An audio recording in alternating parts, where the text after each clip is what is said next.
Good evening to everyone, welcome to today's English learning class. आज का topic है Karpoori Thakur vision of social justice.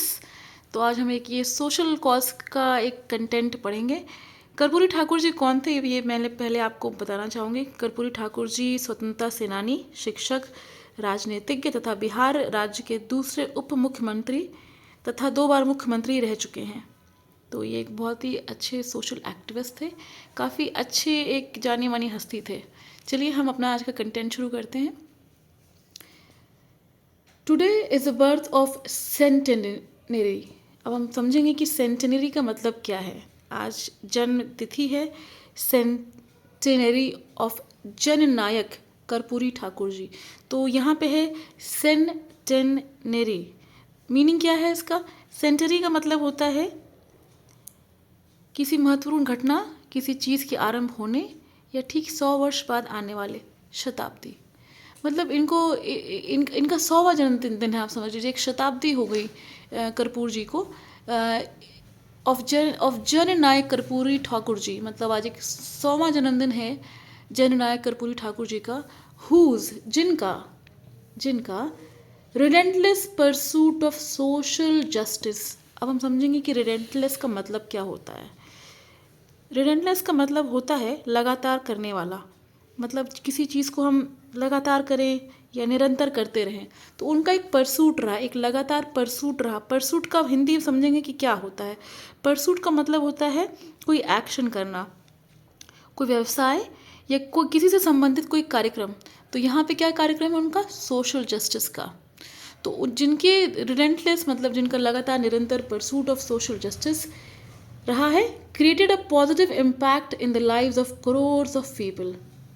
तो उनके इस जो लगातार कार्य करने की जो जो उनकी एक लगन रही सोशल जस्टिस को, उसने क्रिएट किया, उसने एक जन्म दिया, एक पॉजिटिव इम्पैक्ट को करोड्स जनता की लाइफ को। इतना ये पैसेज कहता है। आगे बढ़ते हैं।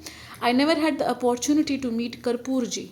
यहाँ पे कहते हैं ये असल में एडिटोरियल है हमारे माननीय प्रधानमंत्री श्री नरेंद्र मोदी जी। ये कुछ उनका अपना एक लिखा हुआ या उनकी टीम के द्वारा, पीएमओ के द्वारा लिखा गया एक कंटेंट है। तो वो ये कह रहे हैं इस कंटेंट में कि आई नेवर हैड द अपॉर्चुनिटी कि मुझे मौका कभी नहीं मिला to meet Karpuri ji, but I heard a lot about him from Kailashpati Mishra ji, who worked closely with him.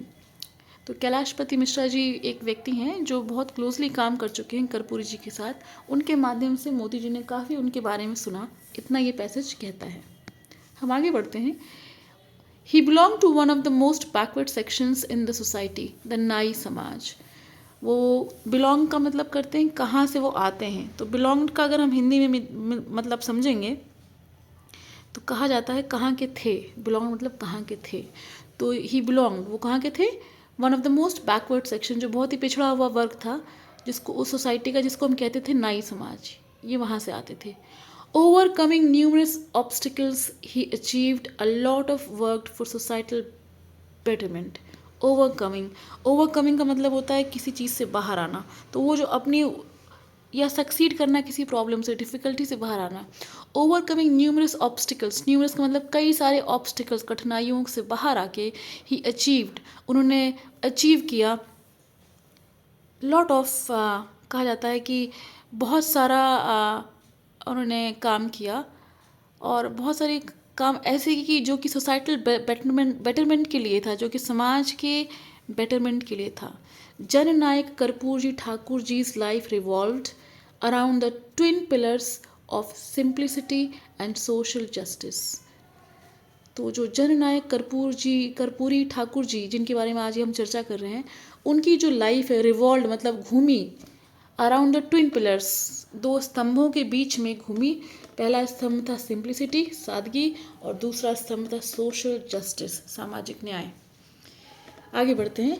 Till his last breath, उनकी अंतिम सांस तक, his simple lifestyle and humbled nature resonate का मतलब होता है मेल खाना।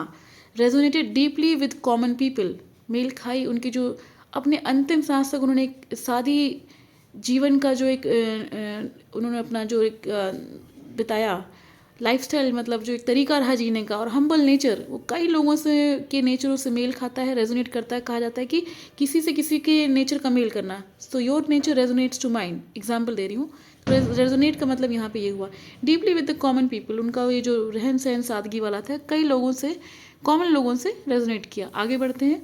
देर आर न्यूमरस एनेक्डोट्स, न्यूमरस का मतलब होता है कई सारे, एनेक्डोट्स का मतलब होता है कहानी, छोटी छोटी कोई कहानी, दैट हाईलाइट्स हिज सिंप्लिसिटी, ऐसी कई कहानियाँ हैं छोटी छोटी जो उनकी सिंप्लिसिटी को हाईलाइट करती है। आगे बढ़ते हैं। Those who worked with him recall how he prefer to spend his own money for any personal matter including his daughter's wedding. लोग बताते हैं कि कैसे वो काम करते थे और कैसे वो अपना खुद का पैसा खर्च करते थे, इंक्लूडिंग अपनी डॉटर्स की बेटी की शादी के लिए। कहा गया है आगे, during his tenure as the chief minister of Bihar a decision was taken to build, sorry for the scribble, हम आगे बढ़ते हैं, जस्ट अ सेकेंड, हम आगे बढ़ते हैं। ये आगे का सेकेंड पैसेज कहता है, कॉलोनी फॉर पॉलिटिकल लीडर्स। तो अपने कार्यकाल में एज अ चीफ मिनिस्टर जो उन्होंने बिल्ड करी थी colony for political leaders, but he himself did not take any land और मनी फॉर द सेम। तो अपने कार्यकाल में उनको जो मतलब जो उनको आधिकारिक जो उनके अंदर जो एक कहा जाता है कि आधिकारिक जो क्षमता थी, उसमें उन्होंने ये नहीं किया कि वो ज़मीन उन्होंने अपने ले ली या पैसा अपने ले लिया, बल्कि उन्होंने सामाजिक कार्य के लिया। When he passed away in 1988, जब उनका देहांत हुआ 1988 में, several leaders went to his village. several का मतलब है कई, leaders मतलब कई नेता उनके गांव में गए to pay tributes, श्रद्धांजलि, tributes का मतलब होता है श्रद्धांजलि देना। When they saw the condition of his house, they were moved to tears. जब उन्होंने देखा उनके घर की स्थिति का, तो उनकी आंखों से आंसू आ गए। How could someone so towering have a house so simple? Towering का मतलब है जो ऊंचा है, जो व्यक्ति ऊंचा है। तो कहा गया है कि how could someone so towering, कैसे कोई जो इतना ऊंचा व्यक्ति उसका घर इतना सिंपल हो सकता है। एक और कहानी है, another anecdote of his simplicity dates back to 1977। एक और कहानी है उनकी सादगी की, जो कि उन दिनों की है, डेट्स बैक मतलब तारीख, उन दिनों की तारीख की है, जो सन लिखा गया है 1977, उन दिनों की बात है 1977 की, when he just took over as CM of Bihar. जब वो तुरंत उनका एक कार्यकाल शुरू हुआ था as a chief minister of Bihar का। The Janata Party government was in power in Delhi and Patna, and party leaders had gathered in Patna to mark Loknayak Jayaprakash Narayan ji's birthday. तो जनता पार्टी गवर्नमेंट उस समय पावर में थी, दिल्ली और पटना की पार्टी के लीडर्स गैदर हुए थे पटना में लोकनायक जयप्रकाश नारायण जी के बर्थडे को मनाने के लिए। Chief Minister Karpurji Thakurji walked in to join the galaxy by monumental efforts to create a society. Sorry, मैं दोबारा पढ़ना चाहूँगी क्योंकि हमारे नीचे भी और पैसेज है, तो मैं यहाँ से कहना चाहूँगी वो फिर से हम शुरू करेंगे यहाँ से कि लोकनायक जी का जन्मदिन सेलिब्रेट करने के लिए काफ़ी नेता वहाँ पे आए।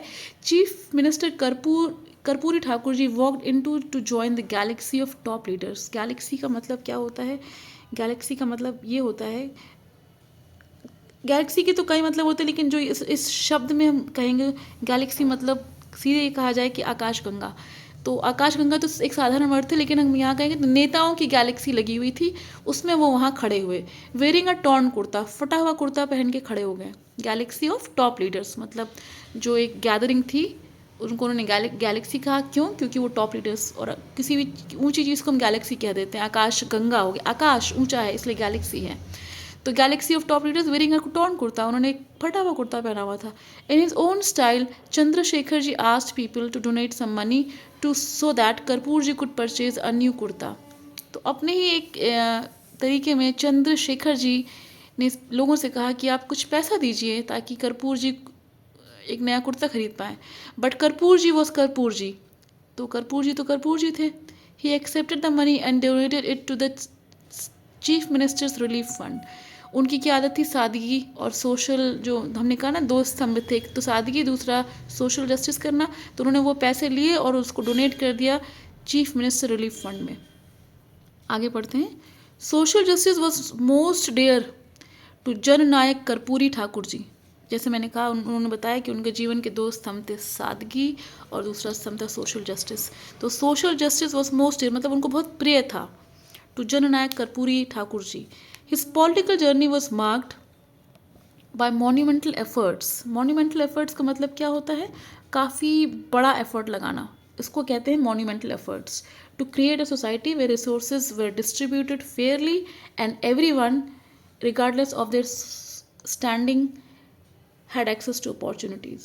monumental efforts का मतलब होता है काफ़ी बड़ा कोई एफर्ट लगाना। to create a society where resources were distributed fairly, मतलब जो कि फेयरली डिस्ट्रीब्यूट की जाए रिसोर्सेज। रिसोर्सेज वो होते हैं जैसे कोई संसाधन है जिसको कि हमको डिस्ट्रीब्यूट देना है, करना है, संसाधन, किसी संसाधन को हमें डिस्ट्रीब्यूट करना है तो फेयरली डिस्ट्रीब्यूट करेंगे। ये नहीं देखेंगे कि छोटा है तो कम दिया, बड़ा है तो ज़्यादा दिया, सबको बराबर दिया। And every one regardless of their social standing, सबको बराबर से बांटना है। ये नहीं देखना है कि कोई छोटा है या बड़ा, या उसकी सोशल स्टैंडिंग क्या है, रुतबे वाला है या कि नहीं रुतबे वाला है। हैड एक्सेस टू अपॉर्चुनिटीज़, सबको अपॉर्चुनिटीज़ के लिए उन्होंने ओपन रखा। He wanted to address the systemic inequalities that plagued Indian society. वो एड्रेस करना चाहते थे, मतलब वो इस बात पे चर्चा करना चाहते थे कि जो भी समाज में चल रहा है, छोटे बड़े का जो भी एक भेदभाव जिसने सोसाइटी को प्लेग्ड, मतलब बीमार कर रखा है। प्लेग्ड का मतलब ही कहा जा सकता है कि बीमारी हो रखी है, त्रस्त कर रखा है सोसाइटी को। अगर आप देखेंगे प्लेग्ड है मतलब त्रस्त कर रखा है सोसाइटी को। वो कहते थे कि मैं इस सिस्टमिक इनइक्वालिटी को हटाना चाहता हूँ जो हमारी सोसाइटी को त्रस्त करके रखता है। आगे वो कहते हैं, इसमें लिखा गया है कि सच वॉज हिज कमिटमेंट, मतलब जो इतना उनका समर्पण रहा to his ideals that despite living in an era where the Congress party was omnipresent. मतलब ओमनी प्रेजेंट का मतलब होता है सब जगह प्रेजेंट रहना।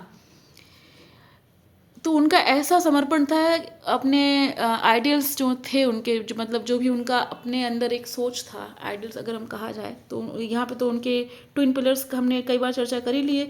लेकिन हम अगर आइडियल्स का मीनिंग वैसे देखें तो जो भी उनका सर्वोत्तम विचार या सिद्धांत जिसको वो मानते थे, वो ऐसा रहा कि वो डिस्पाइट कहा जाए, जबकि वो उस एरा में थे जब कांग्रेस पार्टी सब जगह थी। He took a distinctively anti Congress line because he was convinced very early on that the Congress had deviated from its founding principles. क्योंकि वो समझ चुके थे, उन्होंने एक निर्णय ले लिया अपना कि मुझे वो काम नहीं करना है जो मेरे सिद्धांतों के खिलाफ है। और वो उनका कुछ पथ ऐसा हो गया था जो एंटी कांग्रेस लाइन पे हो गया था, क्योंकि वो कन्विंस हो चुके थे, वो ये मान चुके थे कि कांग्रेस जो है उस पथ पे नहीं चल रही है जिस पथ पे उनके प्रिंसिपल्स या सिद्धांत बने हुए हैं। His electoral career began in early 1950s। उनका जो एक इलेक्टोरल करियर था वो शुरू हुआ 1950 में। And since then he became a force to reckon within the legislative chambers, powerfully voicing the struggles of the working class, laborers, small farmers and youngsters। तो उनका जब ये कार्यकाल शुरू हुआ तो एक काफ़ी बहुत बड़े एक कहा जा सकता है कि उनका जो एक पूरा जो भी उनका काम रहा वो कमज़ोर और पिछड़े वर्ग को आगे खड़ा करने में। रेकन का अगर हम मीनिंग कहा जाए तो अगर हम समझेंगे यहाँ पे कि हिंदी में देखें रेकन क्या हो सकता है, तो रेकन का मतलब ये होता है कि वो एक मिसाल बन गए हैं किसी चीज़ की। मतलब कहा जाए कि you can use this as a someone what they think about. वो एक मिसाल बन चुके थे, कोई एक पर्पज़ किसी काम के लिए वो एक मिसाल हो चुके थे। तो जब वो लेजिस्लेटिव चैम्बर में गए तो उन्होंने पावरफुली अपनी बात को कहा, और बात कहते हुए कहा कि जो हमारा स्ट्रगलिंग क्लास है, वो लेबरर्स, स्मॉल फार्मर्स और यंगस्टर्स का, इनकी बढ़ोतरी के आगे के बारे में उन्होंने बात करी। क्योंकि वो सोशल जस्टिस के बारे में, जैसा कि वो सिद्धांत था उनका कि सादगी और सोशल जस्टिस के बारे में ही वो काम कर, और उन्होंने वही जीवन जिया। तो ये वो यहाँ पे कहते हैं। Education was subject which was very close. Education was a subject very close to his heart throughout his political career. He worked to improve education facilities for the poor. जो पढ़ाई लिखाई थी वो उनके हृदय के बहुत क्लोज थी, और अपने पूरे कार्यकाल के दौरान, थ्रू आउट का मतलब होता है अपने पूरे कार्यकाल के दौरान, हिज पॉलिटिकल करियर, उनका जो पॉलिटिकल करियर था उस कार्यकाल के पूरे दौरान he work to improve education facilities. उन्होंने काम किया ताकि जितनी भी पढ़ाई लिखाई की फैसिलिटीज़ हैं वो अच्छी रहें, और वो ख़ास तौर से फॉर पुअर को अवेलेबल रहें।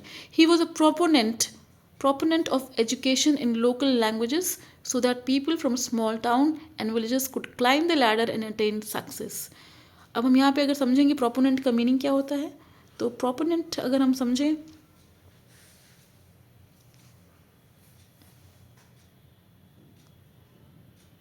प्रोपोनेंट का मतलब होता है वो पर्सन जो एडवोकेट करता है किसी एक्शन को। तो ही वॉज अ प्रोपोनेंट, मतलब he was an advocate of education in local languages. उनको ये लगता था कि लोकल लैंग्वेज में पढ़ाई लिखाई होनी चाहिए ताकि जो छोटे जगह के लोग हैं वो आगे बढ़ सकें और सक्सेस को अटेन कर सकें। तो आज हम यहीं तक पढ़ेंगे। अगर आपको हमारा कंटेंट अच्छा लगा हो तो हमारे चैनल को लाइक, सब्सक्राइब और शेयर ज़रूर करिएगा। Thank you for listening.